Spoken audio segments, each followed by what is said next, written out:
মায়ের জন্মদিনে আমরা চলে গেছিলাম অ্যাবসলিউট বারবিকিউ নেশনে। আর সেখান থেকে আমরা যে খাবারগুলো খেয়েছিলাম তার যে হাড়গুলো সেগুলো নিয়ে এসেছিলাম। হ্যাঁ, এবার তোমাদের কাছে অকওয়ার্ড লাগতেই পারে, কিন্তু আমাদের কাছে লাগে না। মানে যারা এনিমেল লাভার তাদের কাছে কিন্তু লাগে না।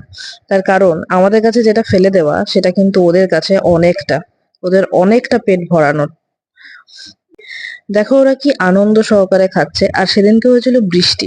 বৃষ্টির সময় ওদের কিন্তু এমনিই খাবারের ভীষণই অভাব হয়, তার কারণ ওরা বৃষ্টির মধ্যে বেরোতেও পারে না। আর সবাই বৃষ্টির মধ্যে খাওয়ারও দেয় না। তো সেই জন্য বৃষ্টির মধ্যে যদি সামান্য কিছু জিনিস যেটা আমাদের কাছে ফেলে দেওয়া, সেটা যদি ওদের জন্য নিয়ে আসি তাহলে খুব একটা লজ্জা মনে হয় না লাগার কথা। তো সেই জন্য নিয়ে এসেছিলাম। বেশ অনেক জমেছিল। ইনফ্যাক্ট ওরা তো একটা সময় প্লেটটা তুলে নিয়ে চলে গেছিল, কিন্তু ওদের কাছ থেকে আবার সেটাকে চেয়ে আনা হয়েছে। ওদের মতো বোবা পশুগুলোর জন্য যদি আমরা এইটুকানি করি তাহলেই কিন্তু অনেকটা। দেখো ওরা কি খুশি মনে খাচ্ছে। খুব কিন্তু বেশি কিছু না, খুব সামান্য জিনিস, কিন্তু সেটাই ওরা কত আনন্দ করে খাচ্ছে। আর এই ছোট্ট বাচ্চাগুলো কিন্তু তখন হয়েছিল, ওরা খুব আনন্দ করে খাচ্ছিল।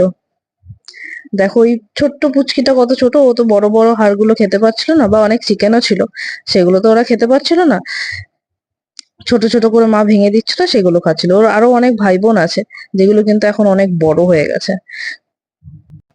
দেখো তোমরাও যদি কোথাও খেতে যাও তাহলে কিন্তু তোমরাও ওদের জন্য এরকম ভাবে নিয়ে আসতে পারো। বাড়ি থেকে একটা প্লাস্টিক নিয়ে যেও ছোট্ট, যেটা করে তোমরা ওটা ওদের জন্য নিয়ে আসতে পারো। খুব সামান্য কিছু হলেও কিন্তু নিয়ে এসো, কারণ ওগুলো তো ওরা ফেলেই দেবে, ওদের তো কোনো কাজে লাগবে না।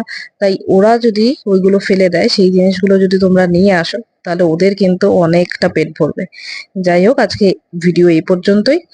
এরকম আরো ভিডিও পেতে হলে চ্যানেলটাকে সাবস্ক্রাইব করে রেখো। চলো, টাটা।